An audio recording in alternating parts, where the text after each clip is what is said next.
जय माता दी। वैशाख महात्म के अध्याय चल रहे हैं, तो आज हम पाठ करते हैं 20वें अध्याय का। तो शुरू करते हैं। श्रुति कृति कहने लगे कि मुनिवर, वैशाख धर्म के महात्म्य सुनते सुनते मेरी तृप्ति नहीं होती, क्योंकि भगवान विष्णु की कथा सुनकर किसके कान तृप्त होते हैं। मेरे पूर्व जन्म के पुण्य उदय हो गए हैं।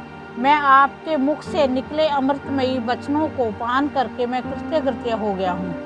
मुझको मोक्ष आदि की भी इच्छा नहीं है। आप मुक्ति के दाता भगवान विष्णु को प्रसन्न करने वाले दिव्य धर्मों का उपदेश करते जाएंगे। इतनी वार्ता सुनकर श्रुति देव जी बोले कि हे राजन, पापों को नष्ट करने वाली मैं एक और कथा कहता हूँ। पंपा तीर पर शंख नाम वाला ब्राह्मण सिंह के बृहस्पति में गोदावरी के किनारे आया और भीमरथी के पार कांटे युक्त पहाड़ी वन में गया, जहाँ ना जल था ना मनुष्य। वह मध्याह्न के समय वृक्ष की छाया में बैठ गया। उसी समय दुराचारी वह सबके प्राणों का घातक एक व्याघ्र वहां पर आया और ब्राह्मण के कानों में चमकते हुए सोने के कुंडल देखते ही उसे पकड़ लिया और उनके कुंडल, जूते, छतरी, माला, कमंडल सब छीनकर उसे जाने की आज्ञा दी।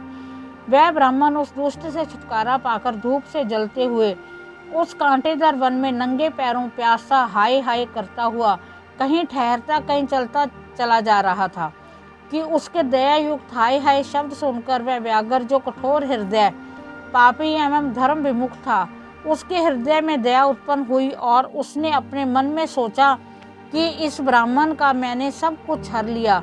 यह तो मेरा कर्म ही था, लेकिन मैंने इसके नए जूते ले ही लिए, तो अब इसको अपने पुराने जूते क्यों ना दे दूं, जिससे इस ब्राह्मण के पैरों की रक्षा हो जाए। फिर पुराने जूतों की आवश्यकता भी क्या है, ऐसा विचार कर उसने अपने पुराने जूते उस ब्राह्मण को दे दिए। उन जूतों को पहनकर वह ब्राह्मण अति सुखी हो व्याघ्र को आशीर्वाद देने लगा। तुमने वैशाख मास में जूतों का दान किया है, अतः तुम्हारे पुण्य उदय हो गए हैं, क्योंकि ऐसे दान से भगवान हरि प्रसन्न हो जाते हैं। उस ब्राह्मण से इस प्रकार आशीर्वाद सुनकर व्याघ्र विस्मय से कहने लगा कि हे ब्राह्मण देवता, मैंने आपसे ली हुई वस्तु आपको लौटा दी है। इसमें आशीर्वाद की कौन सी बात है? जो आपने वैशाख मास में हरि की प्रशंसा की, सो यह वैशाख और हरि कौन है तथा उसका क्या फल है? ऐसे व्याघ्र के वचन सुनकर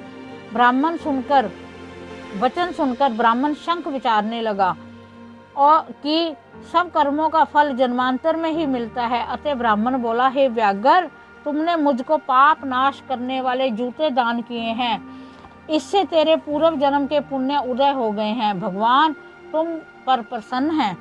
उसी समय मृत्यु द्वारा कल्पित सिंह व्याघ्र के वध के लिए दौड़ता हुआ आया, परंतु बीच में देव कल्पित हाथी को देखकर पहले उसको मारने का योग करने लगा।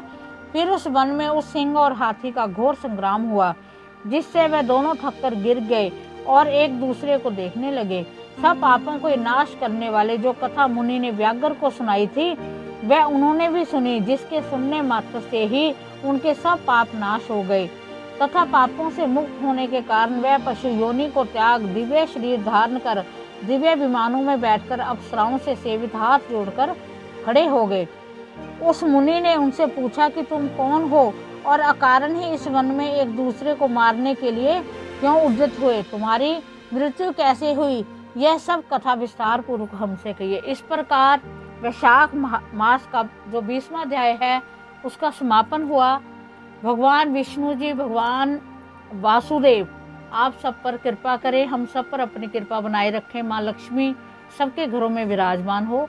इस अध्याय में हमने क्या पढ़ा है कि जो जूते दान करते हैं, पुराने जूते भी अगर कोई दान कर देता है तो उसका भी इतना फल है कि आपको उसका बहुत ज़्यादा अधिक लाभ मिलने वाला है। तो आप अगर नए जूते नहीं दान कर सकते तो पुराने जूते, जिनके पैर नंगे हैं, उनको आप जूते दान करें और इससे अपना भाग्य को चमकाएं। तो इसी प्रकार हम 20वां अध्याय का समापन करते हुए कल 21वें अध्याय का श्रवण करेंगे। तब तक जय माता दी। ओम नमो भगवते वासुदेवाय नमः।